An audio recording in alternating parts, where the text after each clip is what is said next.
Madam చాలా మంది continue చేసేదే కానీ మళ్ళీ చేసి కూడా అడుగుతుంటారు. చేసిన పాపాల నుంచి విముక్తి ఎలా పొందాలి? ఏంటి అనేది. వీటికి పరిష్కారం ఉందా అసలు? అసలు పాపాలు ఎందుకు చేయాలిరా? తెలిసి తెలిసి పాపం ఎందుకు చేయాలి? హ్మ్. సరే, నువ్వన్నట్టు కొన్ని తప్పని పాపాలు, హ్మ్. తప్పే పాపాలు, తప్పించుకునే పాపాలు కూడా ఉన్నాయి. హ్మ్. అంటే పాపాలు ఎన్ని రకాలున్నాయా అని అడగొచ్చు. హ్మ్. అయితే ప్రతి మనిషిలోనూ, హ్మ్. అంటే ప్రతి మనిషి నిత్య జీవితంలో కొన్ని కొన్ని పాపాలు చెయ్యవలసి రావచ్చు. హ్మ్. ఉద్యోగపరంగా కానీ, లేదా అంటే సమాజపరంగా కానీ కొన్ని పాపాలు చెయ్యవలసిన పరిస్థితి ఏర్పడుతుంది. ఇందాక నేను చెప్పాను కదా! చేయవలసిన పాపాలు అని. హ్మ్. అయితే అవి మనము పాప చింతనతో కాకుండా హ్మ్. బాధ్యతతో చేస్తాం కాబట్టి హ్మ్. వాటికి దోషం అంటదు. ఓకే. ఓకే. రెండవ పాపం చెయ్యవలసిన పాపాలు. హ్మ్. ఇందాకది చెయ్యవలసిన పరిస్థితులు ఏర్పడిన పాపాలు. ఇప్పుడు ఏంటంటే కావాలని చేసే పాపాలుంటాయి కొన్ని. హ్మ్. సరదా కోసం అనమాట. హ్మ్. దీనిలో కూడా ఉన్నాయి. సరదా కోసం చేసేవి కూడా ఉన్నాయన్నమాట. అయితే సరదా కోసం చేసేవేంటంటే ఆహ్, మనకి తెలిసినా తెలియకపోయినా, అంటే ఈ పాపాలు చేసేవి ఎలా చేస్తారంటే మనస, వాచ, కర్మణ. హ్మ్. మనసుతోనూ, వాచం అంటే వాచకంతోనూ, హ్మ్. తర్వాత కర్మతోనూ, కర్మ అంటే యాక్షన్‌తోనూ కూడా 3 రకాలుంటాయన్నమాట. హ్మ్. తర్వాత ఇంకొక 2 రకాలేంటంటే ఇన్విజిబుల్ పాపాలు. హ్మ్. అంటే పాపాలకి ఇంత చెట్టు ఉందా? ఉంది. అయితే ఇన్విజిబుల్ పాపాలేంటంటే హ్మ్. కళ్ళతో చేసినవి, చెవులతో చేసినవి. హ్మ్. కళ్ళతో చేసినవేంటంటే హ్మ్. అక్కడ పాపం జరుగుతోంది. పాపం ఈజ్ ఈక్వల్ టు తప్పు. హ్మ్. పాపం నథింగ్ బట్ తప్పు కదా! హ్మ్. చెయ్యకూడనిది ఏదైతే ఉంటుందో అది పాపము. అది మనం కళ్ళతో చూసినది. అది చూడకూడదు అని తెలిసినప్పటికీ కావాలని అటే అటే చూస్తూ ఉంటే హ్మ్. ఆ పాపం కూడా మన ఖాతాలోకి వస్తుంది. హ్మ్. తర్వాత చెవులతో చూసినవి, చెవులతో వినేవి. అది అవునో కాదా తెలీదు. గాసిప్స్ అంటుంటాం కదా! అవును. అది అది నిజంగా అయ్యిందా? లేదా? అనేది మనకి తెలీదు. హ్మ్. కానీ వాటి మీదకి మన చెవులు తొందరగా ఎళ్ళిపోతాయి. హ్మ్. వినేద్దాం. ఎదుటివాడి గురించి ఏది చెప్పినా విని పడుంటాయి ఓ పక్కన. వినేద్దాము. ఇక్కడ వినేద్దాం, అక్కడ చెప్పేద్దాం. అది నోటికి పడి తర్వాతొస్తది. హ్మ్. ముందు చెవిలో పడిపోవాలమాట అవి. సో, అలాగా మనకు అవసరం లేని మాటలు కూడా ఎదుటి వ్యక్తి గురించి గాని, ఎదుటి వ్యక్తిని ఇబ్బంది పెట్టేవి కానీ మన చెవులతో పడితే హ్మ్. ఇంట్రెస్ట్‌తో, బై యాక్సిడెంటల్ అయితే మనమేమి చేయలేము. హ్మ్. ఇంట్రెస్ట్‌తో కనుక చేస్తే మన అంటే కాన్షియస్‌నెస్‌తో చేస్తే హ్మ్. అవి కూడా పాపాల కిందకే వస్తాయి. హ్మ్. అయితే మరికొన్ని పాపాలేంటంటే ఆహ్, అజ్ఞానంతో, నోయింగ్‌లీ, అన్నోయింగ్‌లీ, హ్మ్. తెలిసి, తెలియక గూడా. తెలిసి చేసిన పాపాలకు ఎక్కువ పవరుంటుంది. హ్మ్. అజ్ఞానంలో చేసినవి ఇందాక నేను చెప్పినట్టు బాధ్యత రీత్యా చెయ్యవలసినవి. అది హ్మ్. పాపం కింద లెక్క రాదు. హ్మ్. ఫర్ ఎగ్జాంపుల్ ఆహ్, పోలీస్ డిపార్ట్‌మెంట్ వాళ్ళు ఒక దొంగని పట్టుకుంటారు. హ్మ్. అయితే ఇక్కడ మామూలుగా అయితే మనిషిని కొట్టడం పాపం మనకి.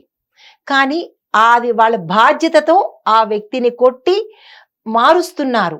పరిక్రమ చేస్తున్నారు కాబట్టి అది పాపం కింద రాదు. హ్మ్. అదే నువ్వో, నేనో ఎవరినో ఇష్టానుసారంగా బాదామనుకో అది హ్మ్. పాపం కిందొస్తుంది. ఎందుకంటే అన్యా అంటే అన్యాయంగా ఆ వ్యక్తిని హింస పెట్టాం కాబట్టి అది పాపం ఖాతాలోకి పెడుతుంది. హ్మ్. క్లారిటీ కదా! హ్మ్. అయితే టీచరు స్టూడెంట్‌ని కొట్టడము పాపం కాదు. ఎందుకంటే వాళ్ళని పరిక్రమలో అంటే ఒక పద్ధతిలో పెట్టడానికి కొడతారు తప్ప కక్షతోనో, కార్పణ్యంతోనో కాదు. హ్మ్. ఇందాక చెప్పిన దానికి బాధ్యతతో చేసే పననమాట. హ్మ్. అదే కాకుండా ఉత్తినే పిల్లవాడు రోడ్డు మీద ఆడుకుంటుంటే వాడిని బరబరా లాక్కొచ్చి పడేయమని కొడితే అది పాపం కింద లెక్క. వాడి వాడికి నీకు ఏమి సంబంధం ఉంటుంది? హ్మ్. వాడిని నువ్వు ఎందుకు కొట్టవలసొచ్చింది? ఉత్తి పుణ్యాన సరదాకి ఆ పిల్లవాడు ఏడుస్తుంటే కొట్టాను అని. హ్మ్. అంటే వాడి ఏడుపు చూడాలని కొట్టాను.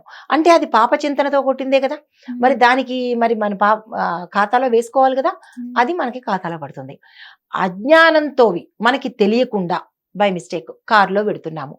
ఆ కారుకి ఇంతెత్తు కారు కింద ఒక ఏదో పురుగు పడ్డమో, లేదంటే ఒక జీవి ఎలిక పడ్డమో, లేదా ఓ పిల్లి పడ్డమో జరిగింది. హ్మ్. మనకి దృష్టి దేని మీద ఉంటుంది?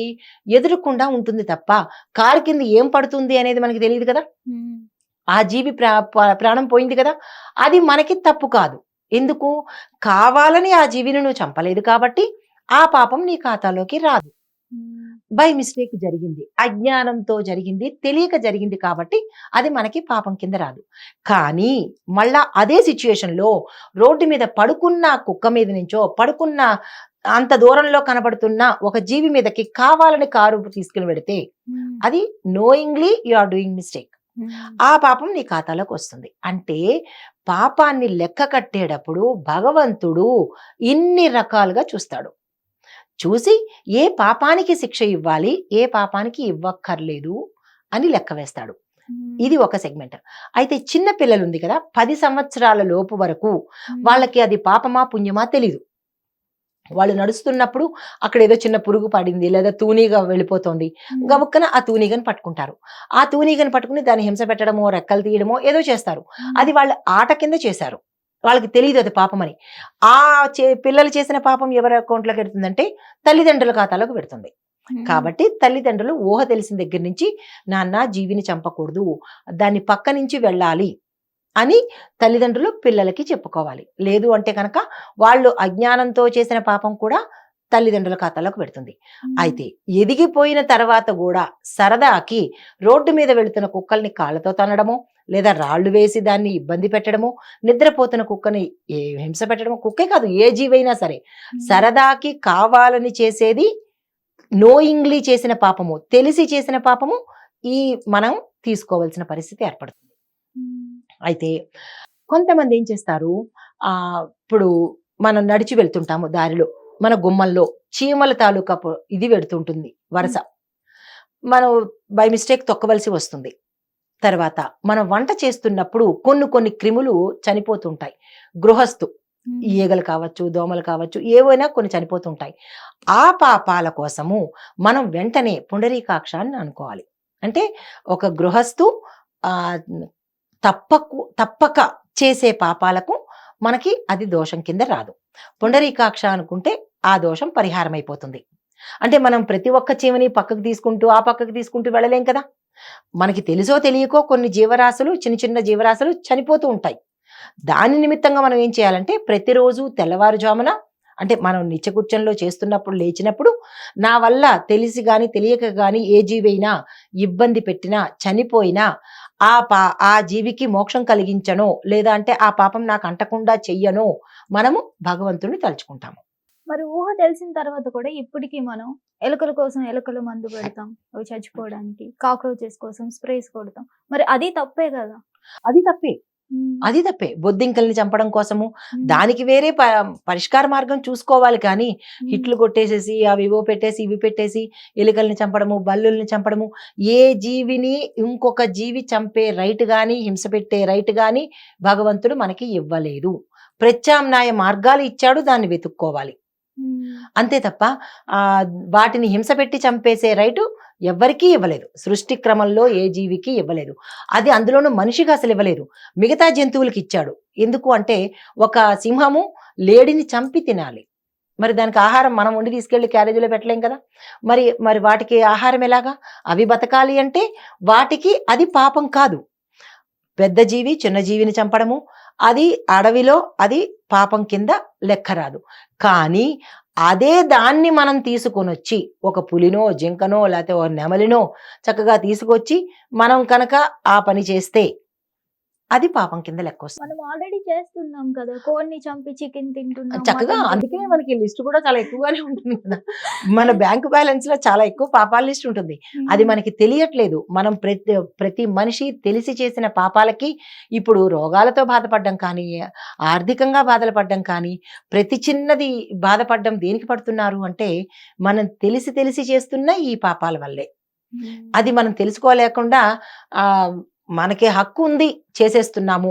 మూగజీవాలని నరబలి ఇవ్వడం కానీ, మూగజీవాలని ఇందాక మీరన్నట్టు కోళ్ళని మేకల్ని చంపి తినమని భగవంతుడు ఇవ్వలేదు. మనకి ఎలాగ లైఫ్ ఉందో వాటికి అలాగే లైఫ్ ఉంది కదా, దాన్ని చంపి తినే రైట్ ఎలాగిచ్చాడు. ఇప్పుడు మనకన్నా పెద్దవాళ్ళు ఉంటారు, అంటే కొంచెం ఇంకొక రేంజ్ లో ఉండే వాళ్ళు ఉంటారు.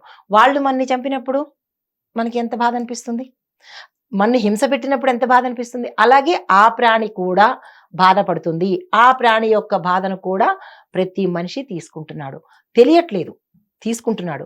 అందుకే మనకి ఈ విపరీత చర్యలు రావడము, ఈ అన్ఎక్స్పెక్టెడ్ డిజార్డర్స్ రావడము, అంటే భూకంపాలు కానీ, ఇలాగా యాక్సిడెంట్స్ కానీ, ఫ్లైట్లు పడిపోవడం కానీ, ఇవన్నీ ప్రకృతి రీత్యా ఎందుకు జరుగుతోందంటే మనతో పాటు బతకే జీవిని బతకనివ్వకుండా మనం హింస పెడుతున్నాం కాబట్టి సామూహికంగానే అలాగ కొన్ని పాపాలు ఎక్కువ. ఇప్పుడు చూడండి, అందులోంచే కొంతమంది బతికి బయటపడ్డారు.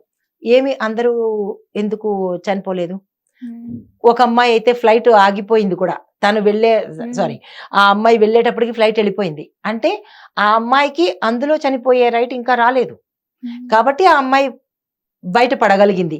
ఇలాగే కొన్ని కొన్ని మాల్స్ లో కొన్ని ఇబ్బందులు జరుగుతున్నప్పుడు కొంతమంది సేవ్ అవుతారు, యాక్సిడెంట్ లో అందరూ చనిపోరు, కొంతమంది సేవ్ అవుతారు.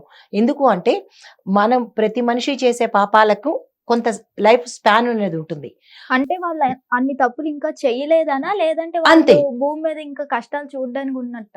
లేదు, ఆ చిట్టా కంప్లీట్ అవ్వలేదు కాబట్టి వాళ్ళు బతికి బయటపడ్డారు. లేదు, కంప్లీట్ అయిపోయిందంటే లెక్కలు రాసేది మనం కాదు కదా, దానికి వేరే డిపార్ట్మెంట్ ఉంది కదా, ఆ డిపార్ట్మెంట్ వాళ్ళు ఇక్కడతో వీళ్ళకి లెక్క సరిపోయింది. దీనికి ఒక చిన్న ఎగ్జాంపుల్ చెప్తాను. శిశుపాలుడు కృష్ణుడి సంగతి తెలిసిందే కదా మనకి. ఏం చేశారు, 99 తప్పుల వరకు నేను క్షమిస్తాను, 100వ తప్పుకి క్షమించను అని చెప్పి మేనత్తకి ప్రామిస్ చేశాడు, అంటే వరం ఇచ్చాడు. ఈయన ఊరుకున్నాడు కదా అని చెప్పి 99 దాటిపోయి 100 దగ్గరికి వెళ్ళిపోయాడు. అంటే అప్పుడు ఏం చేశారు, ఆయన కౌంట్ తీరిపోయింది, వెంటనే శిరశ్ఛేదం చేశారు. అలాగే ఇక్కడ తప్పులకి కూడా కొంత హద్దు అనేది ఉంటుంది. ఆ లెక్క దాటిపోగానే వెంటనే డిస్ట్రక్షన్ మొదలవుతుంది అనమాట. ఆ సమయంలోనే పశ్చాత్తాపం పడాలి. అంటే అమ్మో నేను ఎక్కువ చేసేసాను, నోయింగ్లీ అన్నోయింగ్లీ ఇందాక చెప్పాను కదా, ఓ నేను అనవసరంగా చేశానా అని రిపెండ్ అయితే పాపానికి విముక్తి పశ్చాత్తాపం తప్ప ఏ పరిహారము లేదు. మనకి తెలిసి చేసినవి, ఇప్పుడు అనవసరంగా ఒక మనిషిని ఒక జీవిని హింస పెట్టినప్పుడు దాన్ని పశ్చాత్తాపం చెందామనుకోండి, అనవసరంగా చేసి మళ్ళీ దాన్ని రిపీట్ చేయకూడదు. ఇప్పుడు పశ్చాత్తాపం చెందేసి అయిపోయింది నేను క్షమాపణ చెప్పేస్తున్నాను మళ్ళీ దాన్ని రిపీట్ చేస్తే ఇది పశ్చాత్తాపం కాదు. Got it? పశ్చాత్తాపం చెందిన తర్వాత దానికి పరిహారం అయిపోతుంది. మళ్ళా అది రిపీట్ చేయకుండా ఉంటే కనుక ఆ పాపము అనేది లెక్కలోకి రాదనమాట. అందుకే పాపం చేసిన వెంటనే నోయింగ్లీ ఆర్ అన్నోయింగ్లీ పశ్చాత్తాపం చెందితే కనుక దానికి పరిహారం ఉంటుంది. పశ్చాత్తాపం అంటే ఫుల్ సరెండర్నెస్, భగవంతుడి ముందు నేను ఈ తప్పు చేశాను అని ఒప్పుకుని మళ్ళా దాన్ని రిపీట్ చేయకుండా ఉంటే కనుక దానికి ఆ అకౌంట్ క్లోజ్ అయిపోతుంది. అయితే ఇది శాస్త్రం చెప్పింది. పాపం శాశ్వతం అనేది కాదు, అది లైఫ్ టైం ఉండేది కాదు. ఎప్పుడైతే పశ్చాత్తాపం చెందామో తిరిగి రిపీట్ చెయ్యమో అది నిజమైన పాప విమోచనము. అయితే అసలు పాపం అంటే ఏంటి? ఇందాక నుంచి పాపాలు లెక్క చెప్పాం, పాపాలు అని చాలా పాపాలు చేసాం. అయితే పాపం అంటే ఏంటో తెలియాలిగా.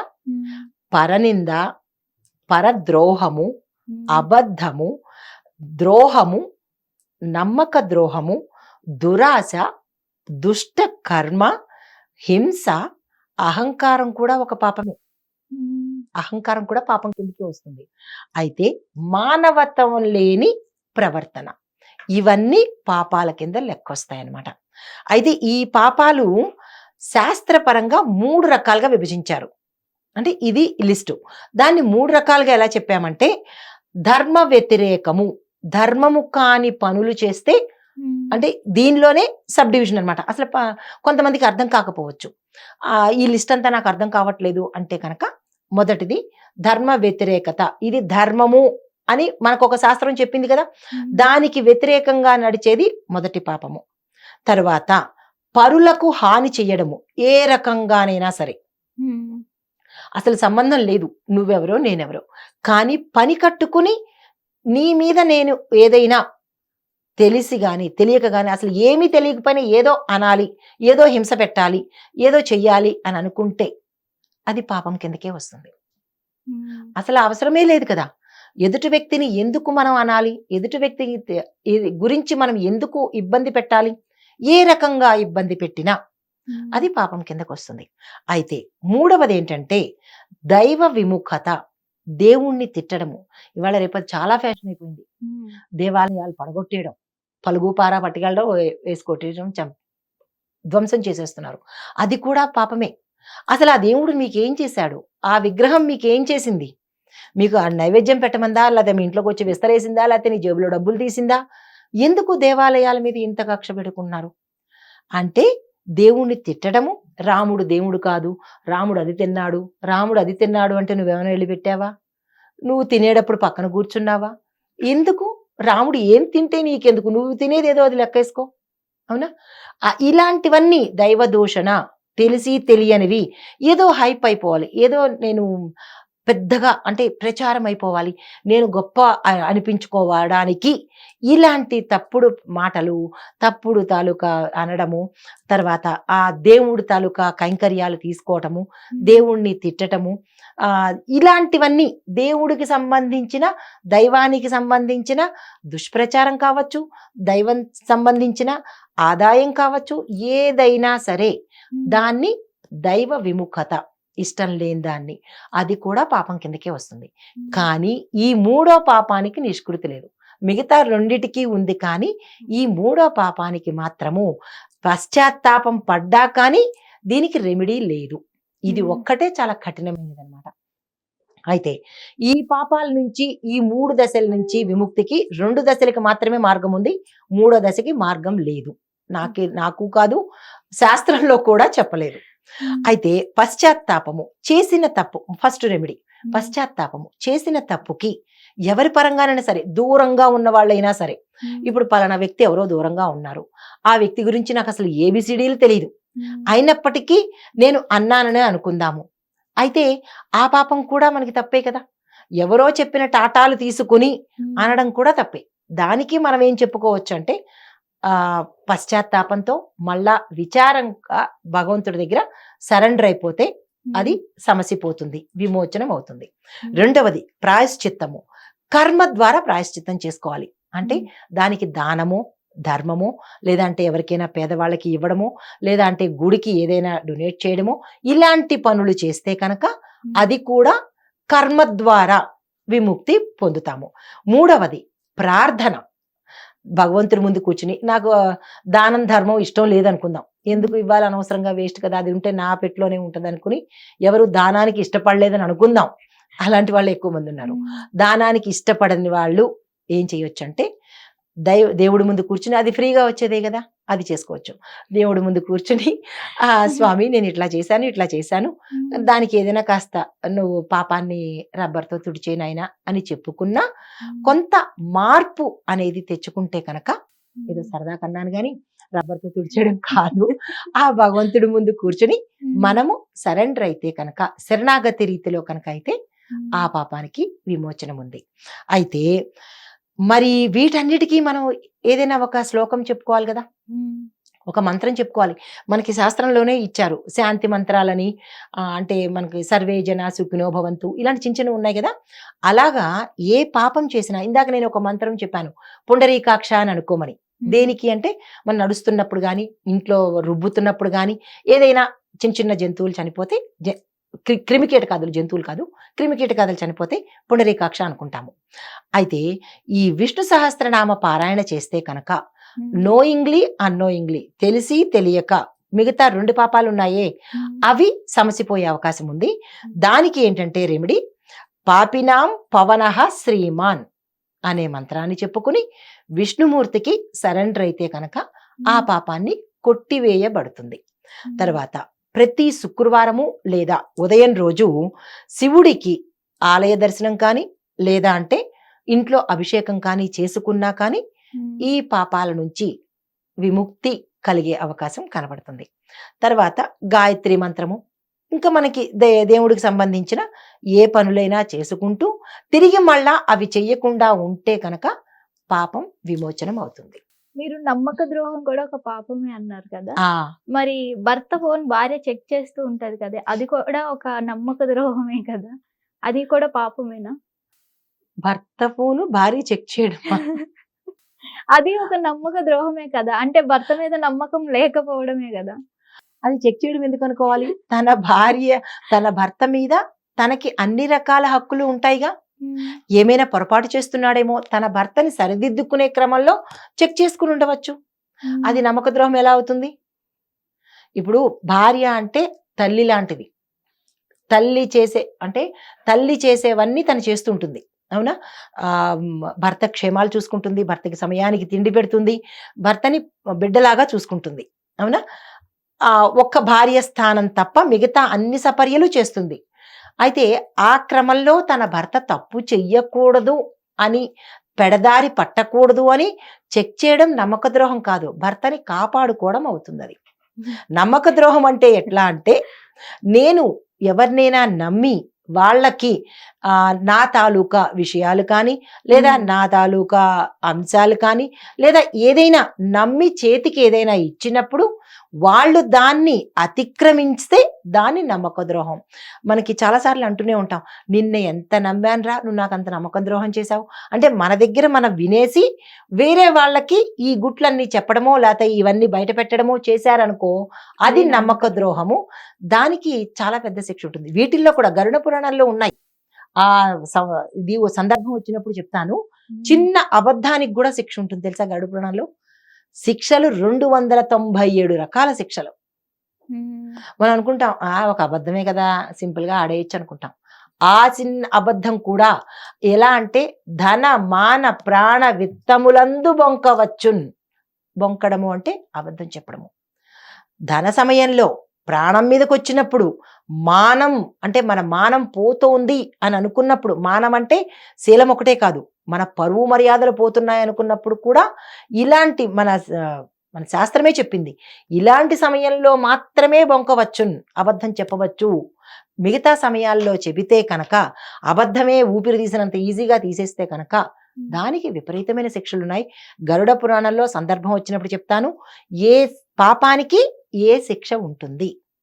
మనసుతో చేసే పాపానికి, బుద్ధితో చేసే పాపానికి, నోటితో చేసే పాపానికి, కర్మేంద్రియాలతో చేసే పాపాలు అన్నిటికీ కూడా శిక్షలు ఉంటాయి. ఇది విన్నాక చాలా మంది భయపడతారు.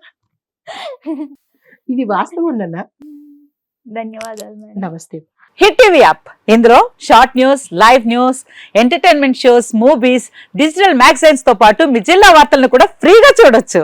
ఇంకెందుకు ఆలస్యం, వెంటనే హిట్ టీవీ యాప్ ని డౌన్లోడ్ చేసుకుని ఫ్రీగా ఎంటర్టైన్మెంట్ పొందండి. Hit TV app. Hit TV app. Please download hit TV app. Hit TV app ని ఫ్రీగా డౌన్లోడ్ చేసుకొని ఎంజాయ్ చేయండి. మీకు నచ్చిన ఎంటర్టైన్మెంట్ కోసం హిట్ టీవీ యాప్ ని ఫ్రీగా డౌన్లోడ్ చేసుకొని ఎంజాయ్ చేయండి. హిట్ టీవీ యాప్ ని డౌన్లోడ్ చేసుకుని ఆస్వాదించండి, ఆశీర్వదించండి. ఇంతమంది సెలబ్రిటీలు హిట్ టీవీ యాప్ ని డౌన్లోడ్ చేసుకోండి అని చెప్తున్నారంటే ఎంత మంచి యాప్ ఆలోచించండి.